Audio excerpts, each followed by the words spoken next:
রমজান মাস কোনো স্মার্টফোন ব্যবহার করবেন না, নেট কানেকশনের সাথে সংযুক্ত থাকবেন না। যাদের নেটেই কাজ, নির্দিষ্ট সময় কাজের সময় করবেন, এরপরে টোটালি বন্ধ করে দিবেন। বাসার রাউটার বন্ধ করে দিবেন, নির্দিষ্ট সময় চালিয়ে বাকি সময় বন্ধ করে রাখবেন। ডিসিশন নেন, দেখবেন আপনার রমাদানের অন্য 10টা 20টা প্রস্তুতির চেয়ে এই একটা প্রস্তুতি আপনার রমাদানকে অনেক বেশি অর্থবহ করে দিবে ইনশাআল্লাহ। দ্বিতীয়ত, রমজান মাসে আনহেলদি, অস্বাস্থ্যকর এবং আমাদের জন্য ক্ষতিকর এবং অপ্রয়োজনীয় অতিরিক্ত খাবার গ্রহণ করা থেকে রমজানে বিরত থাকে।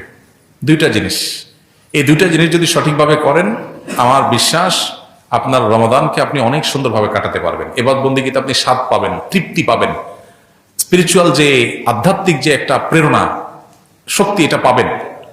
এই যে চোখের জেনা হয় সোশ্যাল মিডিয়াতে, এই যে আপনার ডোপামিন সোশ্যাল মিডিয়াতে একটার পর একটা আনন্দ, বেদনা, হাসি, খুশি, বেদনা, বিভিন্ন ইস্যুগুলো আমাদের মনোযোগকে বিভিন্নভাবে বিক্ষিপ্ত করে ফেলে।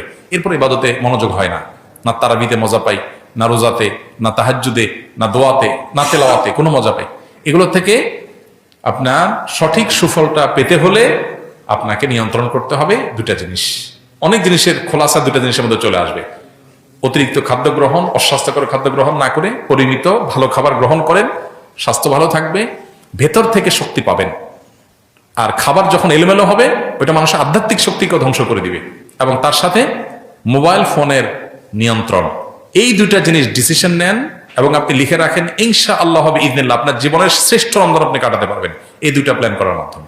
আল্লাহ আমাদেরকে তৌফিক দান করুন, হিম্মত লাগে এটার জন্য, সৎসাহস লাগে।